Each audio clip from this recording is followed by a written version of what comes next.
नमस्कार दोस्तों, स्वागत है आप सभी का हमारे चैनल भक्ति ज्ञान में। दोस्तों, आज मैं आपको भगवान विष्णु की 5 अवतारों की कथा सुना रहा हूँ। तो आप सभी एक बार प्रेम से बोलो, बोलो विष्णु भगवान की जय। मत्स्य अवतार की कथा। मत्स्य अवतार भगवान विष्णु के प्रथम अवतार हैं। एक राक्षस ने जब वेदों को चुराकर सागर की अथाह गहराई में छुपा दिया, तब भगवान विष्णु ने मत्स्य रूप धारण करके वेदों को प्राप्त किया और उन्हें पुनः स्थापित किया। एक बार ब्रह्मा जी की असावधानी के कारण एक बहुत बड़े दैत्य ने वेदों को चुरा लिया। उस दैत्य का नाम हैग्रीव था। वेदों को चुरा लिए जाने के कारण ज्ञान लुप्त हो गया। चारों ओर अज्ञानता का अंधकार फैल गया और पाप तथा अधर्म का बोलबाला हो गया। तब विष्णु भगवान ने धर्म की रक्षा के लिए मत्स्य रूप धारण करके हैग्रीव का वध किया और वेदों की रक्षा की। कल्पांत के पूर्व एक महात्मा राजा तप कर रहा था। राजा का नाम सत्यव्रत था। सत्यव्रत पुण्यात्मा तो था ही, बड़े उदार हृदय का भी था। प्रभात का समय था, सूर्योदय हो चुका था। सत्यव्रत कृतमाला नदी में स्नान कर रहा था। उसने स्नान करने के पश्चात जब तर्पण के लिए अंजलि में जल लिया तो अंजलि में जल के साथ एक छोटी सी मछली भी आ गई। सत्यव्रत ने मछली को नदी में जल में छोड़ दिया। मछली बोली, राजन, जल के बड़े बड़े जीव छोटे छोटे जीवों को मारकर खा जाते हैं। अवश्य कोई बड़ा जीव मुझे भी मारकर खा जाएगा। कृपा करके मेरे प्राणों की रक्षा कीजिए। सत्यव्रत के हृदय में दया उत्पन्न हो उठी। उसने मछली को जल से भरे हुए अपने कमंडलों में डाल दिया। तभी एक आश्चर्यजनक घटना घटी। एक रात में मछली का शरीर इतना बढ़ गया कि कमंडलू उसके रहने के लिए छोटा पड़ने लगा। दूसरे दिन मछली सत्यव्रत से बोली, राजन, मेरे रहने के लिए कोई दूसरा स्थान ढूंढिए, क्योंकि मेरा शरीर बढ़ गया है। मुझे घूमने फिरने में बड़ा कष्ट होता है। सत्यव्रत ने मछली को कमंडल से निकालकर पानी से भरे हुए मटके में रख दिया।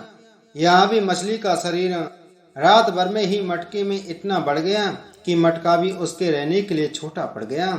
दूसरे दिन मछली पुनः सत्यव्रत से बोली, राजन, मेरे रहने के लिए कहीं और प्रबंध कीजिए, क्योंकि मटका भी मेरे रहने के लिए छोटा पड़ रहा है।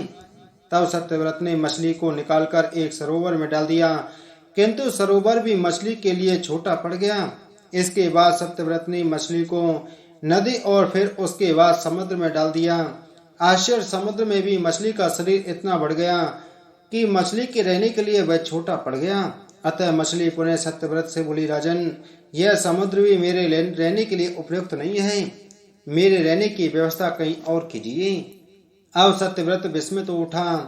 उसने आज तक ऐसी मछली कभी नहीं देखी थी। वह विस्मय भरे स्वर से बोला, मेरी बुद्धि को विस्मय के सागर में डुबो देने वाले आप कौन हैं? मत्स्य रूपधारी श्री हरि ने उत्तर दिया, राजन, हैग्रीव नामक दैत्य ने वेदों को चुरा लिया है। जगत में चारों ओर अज्ञान और अधर्म का अंधकार फैला हुआ है। मैंने हैग्रीव को मारने के लिए ही मत्स्य का रूप धारण किया है। आज से 7वें दिन पृथ्वी प्रलय के चक्र में फिर जाएगी। समुद्र उमड़ उठेगा, भयानक वृष्टि होगी, सारी पृथ्वी पानी में डूब जाएगी। जल के अतिरिक्त कहीं कुछ भी दृष्टि गोचर नहीं होगा। आपके पास एक नाव पहुंचेगी। आप सभी अनाजों और औषधियों के बीजों को लेकर सप्तऋषियों के साथ नाव पर बैठ जाइएगा। मैं उसी समय आपको पुनः दिखाई पड़ूंगा और आपको आत्म तत्व का ज्ञान प्रदान करूंगा। सत्यव्रत उसी दिन से श्रीहरि का स्मरण करते हुए प्रलय की प्रतीक्षा करने लगी। 7वें दिन प्रलय का दृश्य उपस्थित हो उठा। समुद्र भी उमड़कर अपनी सीमाओं से बाहर बहने लगा। भयानक वृष्टि होने लगी। थोड़ी ही देर में सारी पृथ्वी पर जल ही जल हो गया। संपूर्ण पृथ्वी जल में समा गई। तभी उसी समय एक नाव दिखाई पड़ी। सत्यव्रत सप्त ऋषियों के साथ उस नाव पर बैठ गए।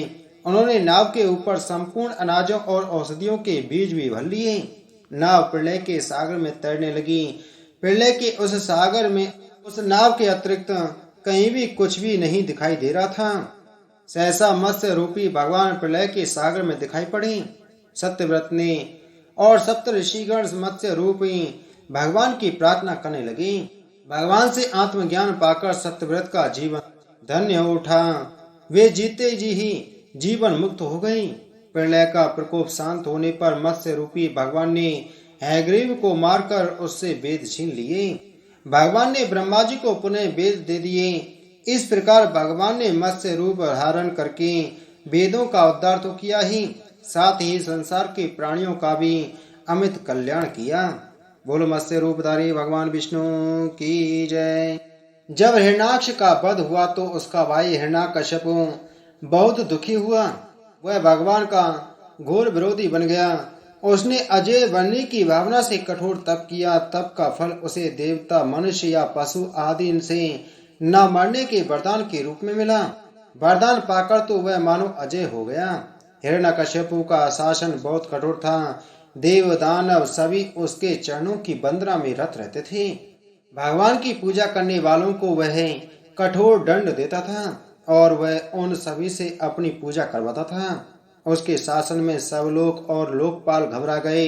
कहीं और कोई सहसा न पाकर वे भगवान की प्रार्थना करने लगे। देवताओं की स्तुति से प्रसन्न होकर भगवान नारायण ने हिरण्यकश्यपु के वध का आश्वासन किया। उधर दैत्यराज का अत्याचार दिनों दिन बढ़ता ही जा रहा था।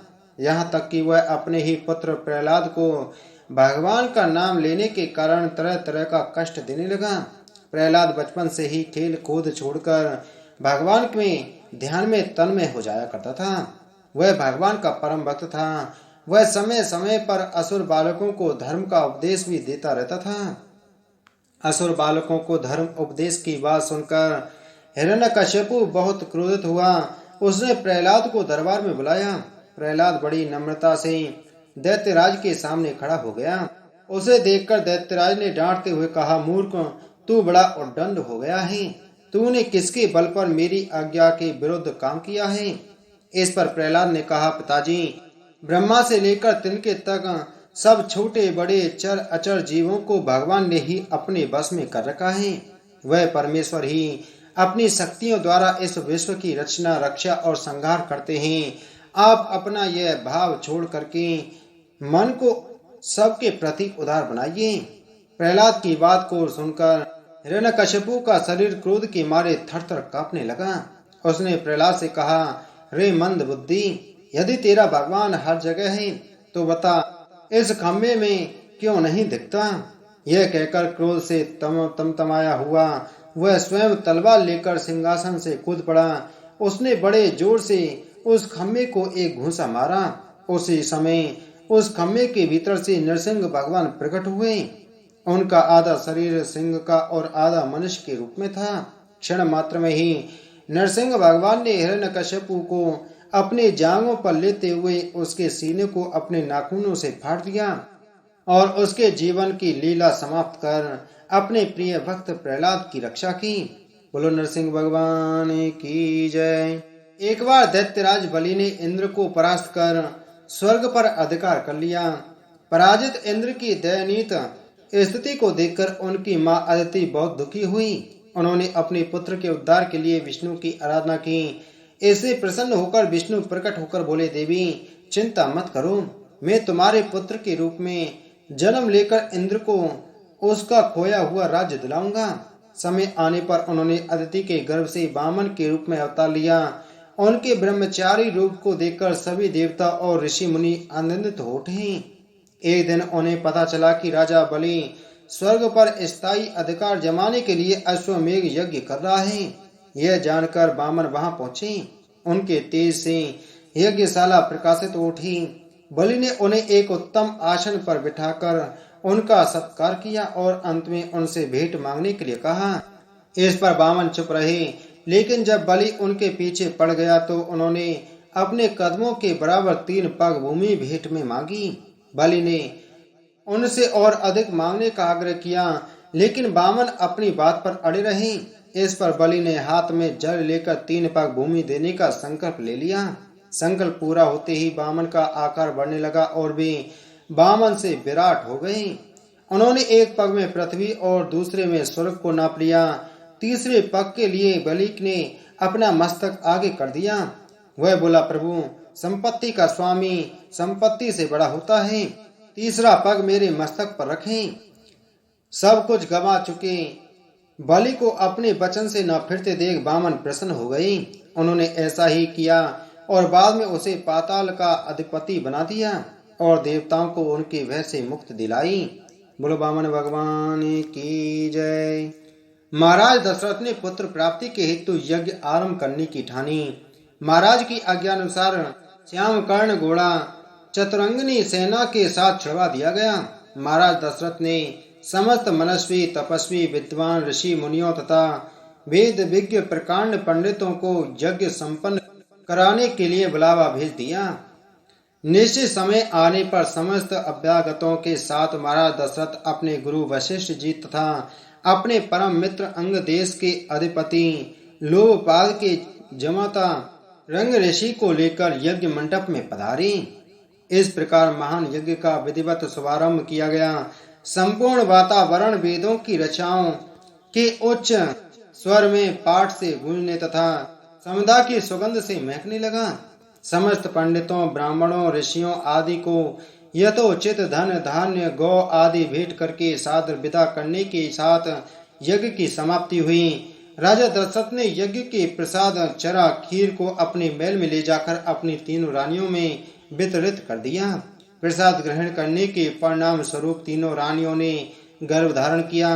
जब चैत्र मास के शुक्ल पक्ष की नवमी तिथि को पुनर्वसु नक्षत्र में सूर्य मंगल शनि बृहस्पति तथा शुक्र अपने अपने उच्च स्थानों में विराजमान थे, कर्क लग्न का उदय होते ही महाराज दशरथ की बड़ी रानी कौशल्या के गर्भ से एक शिशु का जन्म हुआ, जो कि नील वर्ण चुंबकीय आकर्षण वाली अत्यंत तेजोमय परम कांतिवान तथा अत्यंत सुंदर था। उस शिशु को देखने वाले देखते ही रह जाते थे। इसके पश्चात शुभ नक्षत्रों और शुभ घड़ी में महारानी कैकेयी के एक तथा तीसरी रानी सुमित्रा के दो तेजस्वी पुत्रों का जन्म हुआ। संपूर्ण राज्य में आनंद मनाया जाने लगा। महाराज के चारों पुत्रों के जन्म के उल्लास में गंधर्व गान करने लगे और अप्सराएं नृत्य करने लगीं। देवता अपने विमानों में बैठकर पुष्प वर्षा करने लगे।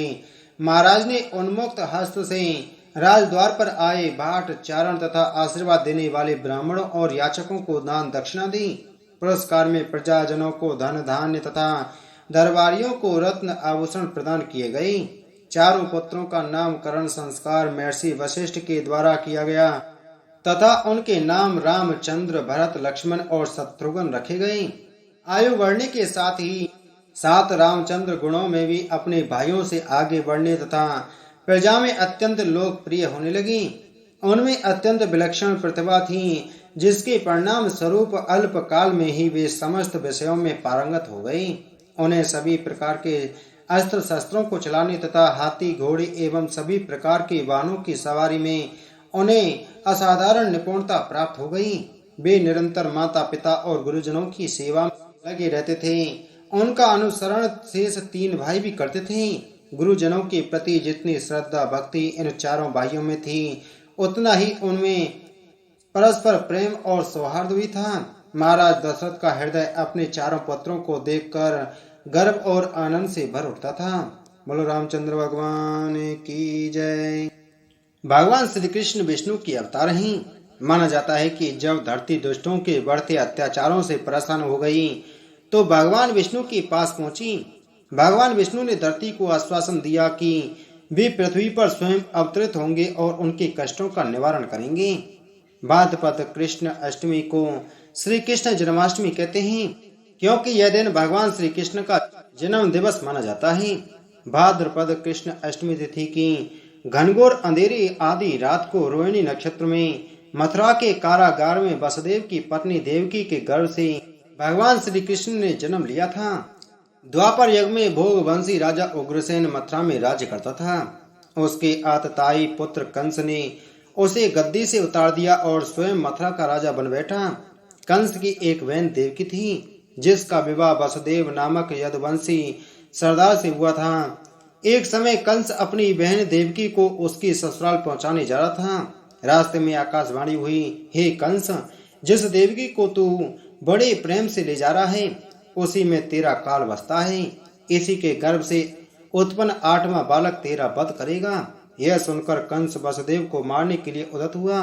तब देवकी ने उससे विनय पूर्वक कहा, मेरे गर्भ से जो संतान उत्पन्न होगी उसे मैं तुम्हारे सामने ला दूंगी। बेनोई को मारने से क्या लाभ है।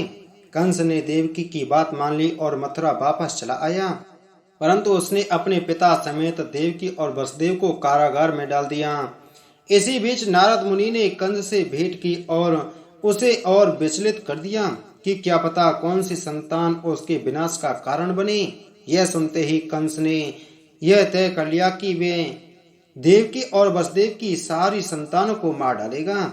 वसुदेव देवकी के एक एक करके 7 बच्चे हुए और 7 को जन्म लेते ही कंस ने मार डाला। जब 8वां बच्चा होने वाला था, कारागार में उन पर कड़े पहरे बैठा दिए गए। उसी समय नंद की पत्नी यशोदा को भी बच्चा होने वाला था। उन्होंने वसुदेव देवकी के दुखी जीवन को देख 8वें बच्चे की रक्षा का उपाय रचा।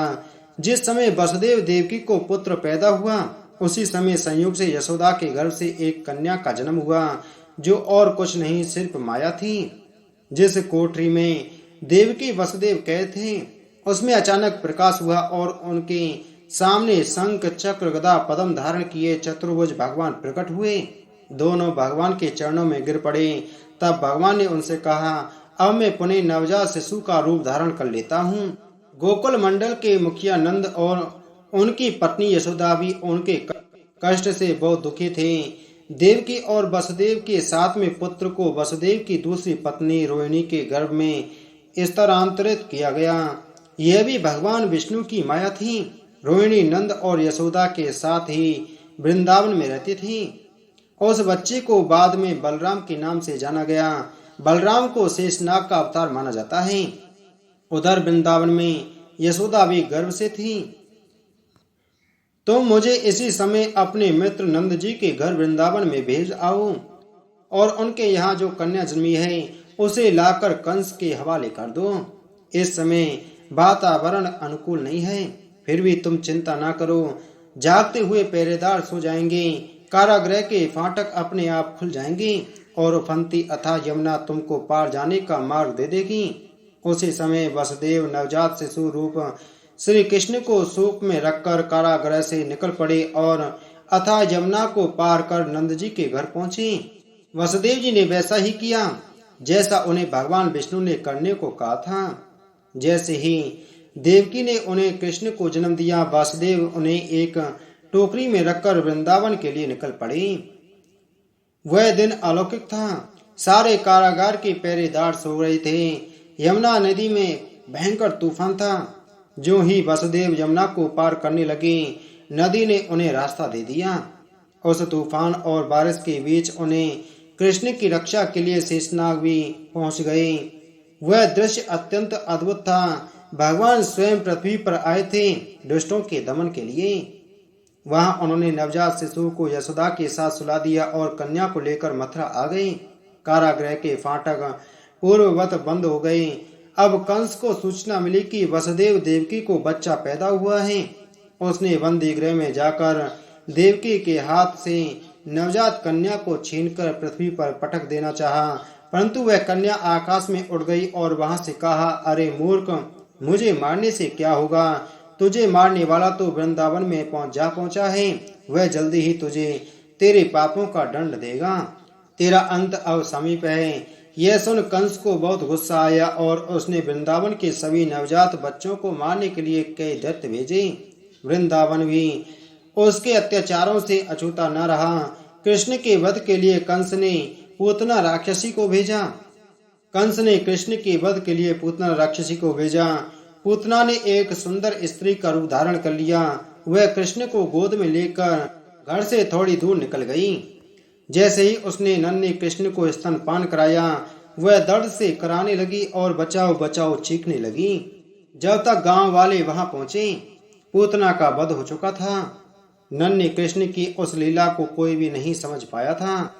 उन्हें सब एक नन्हे बालक के स्वरूप में ही देखते थे। लोगों को यह कभी लगा ही नहीं कि वह नन्हा सा बालक एक राक्षसी का संहार भी कर सकता है। भगवान श्री कृष्ण की बाल लीला का वर्णन किए बिना उनके जन्म की कथा अधूरी है। उन्हें प्यार से माखन चोर भी कहा जाता है। माखन उन्हें बहुत प्रिय था और उसे चुराकर खाने से जैसे उसका स्वाद दुगना हो जाता था। वृंदावन की सभी औरतें मक्खन को कृष्ण और उनके सखाओं के डर से छुपा कर रखती थीं, परंतु वो भी कम कहाँ थे। चाहे जितनी भी दूर हो मक्खन की हांडी, वो उसे ढूंढ ही लेते थे। सारा वृंदावन कृष्ण की माया में डूबा हुआ था। हर कोई प्रेम और सुख से जीवन व्यतीत कर रहा था। भगवान श्री कृष्ण ने बालक रूप में कई लीलाएं रची और बड़े बड़े दैत्यों और दानवों का वध किया। भगवान कृष्ण ने 16 वर्ष की उम्र में कंस का भी वध किया और उनके पिता और अपने नाना उग्रसेन को मथुरा का राजा घोषित किया। इसी तरह खेलते और गाय चराते चराते कृष्ण की बांसुरी की तान सुनते हुए ही दिन गुजरने लगे। इसी बीच खेल ही खेल में एक दिन कृष्ण की गेंद यमुना में गिर गई। यमुना का पानी उसमें स्थित नाग के विष से काला हो चुका था। गेंद की तलाश में कृष्ण ने यमुना में छलांग लगा दी। यह देख उनके सभी सखा भयभीत हो उठे। कालिया नामक उस नाग ने अपने 110 फनों से कृष्ण पर वार किया। कृष्ण ने विराट रूप धारण कर उसके फन के ऊपर मानो सारी पृथ्वी का भार रख दिया। जब कृष्ण उसे मारने ही वाले थे तो नाग की पत्नियों ने कृष्ण से उन्हें छोड़ने की विनती की। कृष्ण के स्वरूप को जान कालिया नाग ने भी उनसे क्षमा याचना मांगी और यह विश्वास दिलाया कि वह फिर कभी किसी को भी कोई क्षति नहीं पहुंचाएंगे। तब कृष्ण ने उसे क्षमा कर दिया। एक घटना ऐसी भी घटी थी जिसके पश्चात सभी गांव वालों को कृष्ण के भगवान स्वरूप का विश्वास हो चुका था। वह ये जान चुके थे कि ये कोई साधारण बालक नहीं है, यह स्वयं भगवान है जो इंसान के रूप में अवतरित हुए हैं। जब गांव वालों ने इंद्र उत्सव न मनाकर गोपोत्सव मनाने लगे, तब इंद्रदेव बहुत क्रोधित हो उठे और उन्होंने पूरे गांव को नष्ट करने के लिए अत्यधिक वृष्टि करवा दी। चारों ओर पानी ही पानी था। जन जीवन अस्त व्यस्त हो चुका था। गांववासी त्राही त्राही कर रहे थे। तब कृष्ण ने गोवर्धन पर्वत को एक उंगली में उठा लिया और सभी गांववासियों को उसके नीचे शरण दी। यह देख इंद्रदेव को भी अपनी भूल पर पश्चाताप हुआ और उन्होंने श्री कृष्ण से क्षमा मांगी। गांव वासियों ने कृष्ण को भगवान रूप में अनुभव किया। भगवान श्री कृष्ण की हर लीला रोमांचक है और इस बात का विश्वास दिलाती है कि जब जब दुष्टों ने अपने अत्याचारों से पृथ्वी पर सुख और शांति का विनाश किया है, तब तब ईश्वर पृथ्वी पर अवतरित हुए हैं और उन्होंने दुष्टों का संहार किया है। भगवान श्री कृष्ण की लीला का व्याख्यान अंतरात्मा में एक परम आनंद की अनुभूति कराता है। श्री कृष्ण की वाणी को भगवत गीता में पिरोया गया ताकि युगों युगों तक ये हमें हमारे कठिन समय में मार्गदर्शन करें। उनकी रची भगवत गीता हमेशा से ही मनुष्य का मार्गदर्शन कराती आई है। गीता में व्यक्त हर बात अनमोल है। अगर मनुष्य इसका पालन करने लगे तो उसका जीवन सार्थक है। आज भी अगर हम खुद को किसी सवाल से घिरा पाएं या हमें ये ना समझ आए कि क्या सही है और क्या गलत, तो हम भागवत गीता में अपने सवालों के जवाब ढूंढ सकते हैं। फल की अभिलाषा छोड़कर कर्म करने वाला पुरुष ही अपने जीवन को सफल बनाता है। बोलो श्री कृष्णचंद्र भगवान की जय।